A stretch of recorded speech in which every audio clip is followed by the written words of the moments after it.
Your Excellencies, distinguished guests, ladies and gentlemen, on behalf of the Board of Directors and staff of the National Council on U.S.-Arab Relations, I'm honored to welcome you to our 29th Annual Policymakers Conference. The National Council was founded in 1983 as an American, nonprofit, non-governmental educational organization dedicated to improving American knowledge and understanding of the Arab world. We're grateful for the generous and enduring support of our sponsors over the years since the Council's founding. Simply put, we could not do what we do without them. I also want to thank our distinguished speakers and panelists who are joining us from near and far. They will share with us their knowledge and insights as we transition to new political leadership here in the United States and what this means for future Arab-U.S. relations at this time. The global crisis brought on by the COVID-19 pandemic has been felt around the world with tragic results everywhere.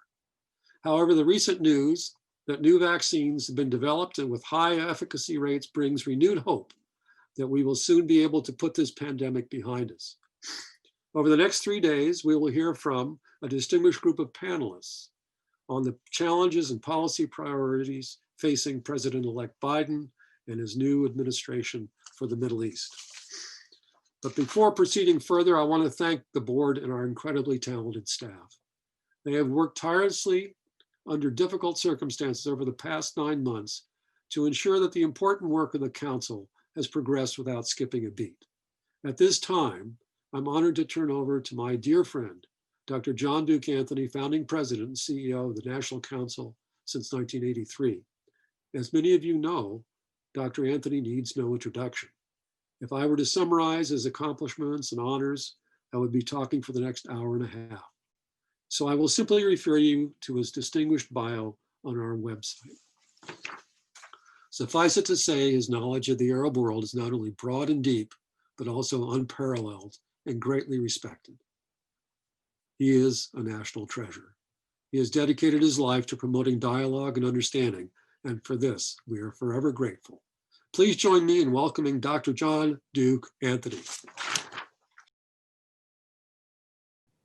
Good morning, and depending on where you are on the planet, on the globe and Earth at this moment, good evening or early evening or good afternoon, depending on what time zone you happen to be in. My name is John Duke Anthony. I'm the founding president and chief executive officer of the National Council on U.S.-Arab Relations.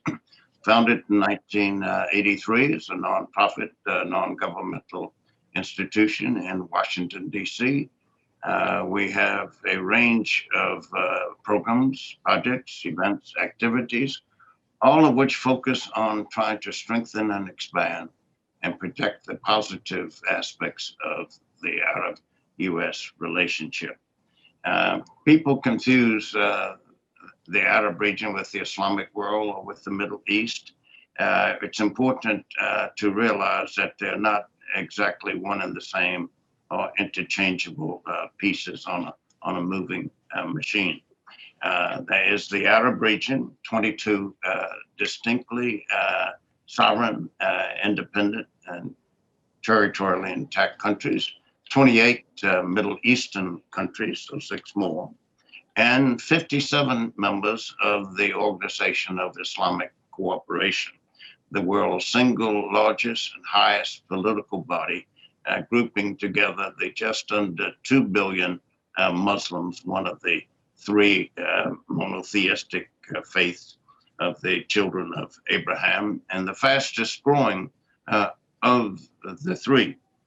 People speak of the Judeo-Christian heritage, and yes, there is validity and truth and vitality and validity to that, but it's only 2/3 of the picture.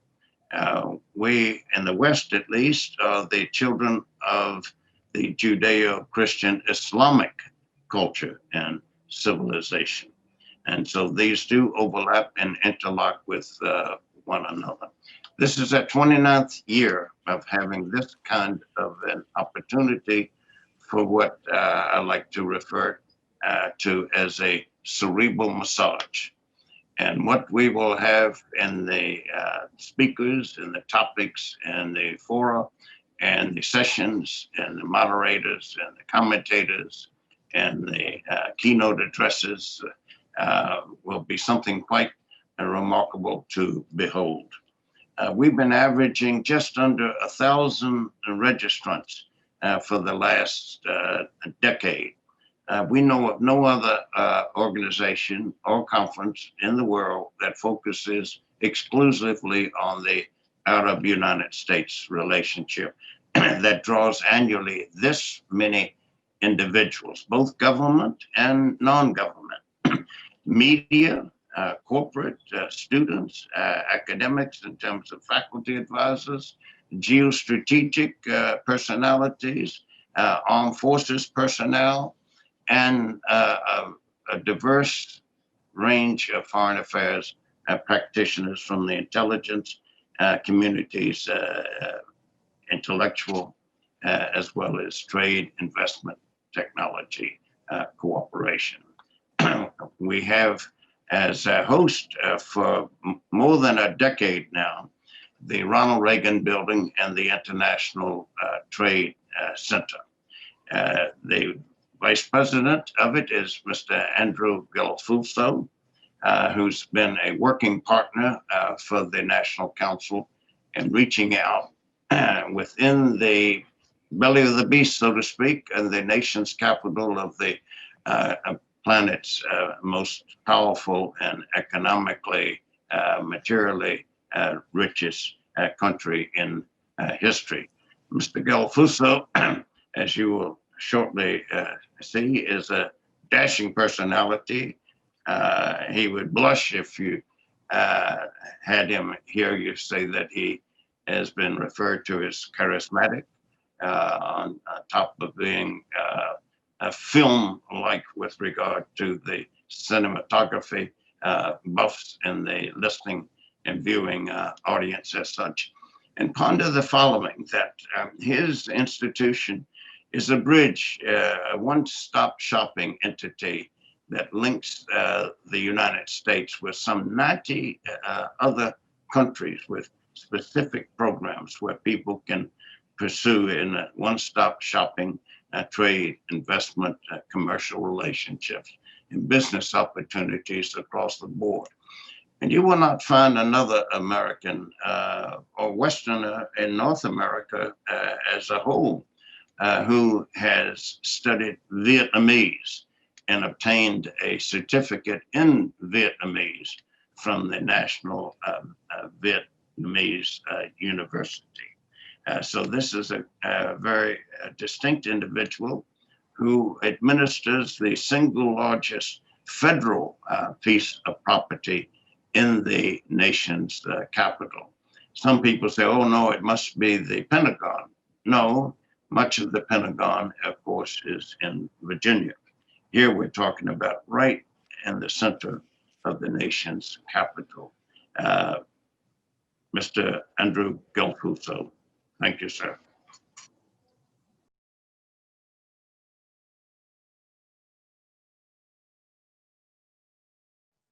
Greetings.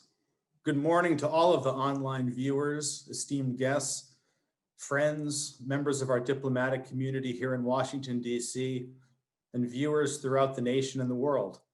Welcome to the National Council on U.S. Arab Relations Annual Policymakers Conference, well, this year's virtual conference. My name is Andrew Gelfuso, and I'm the director of the World Trade Center, Washington, D.C., and vice president of TCMA at the Ronald Reagan Building and International Trade Center. What a year it's been.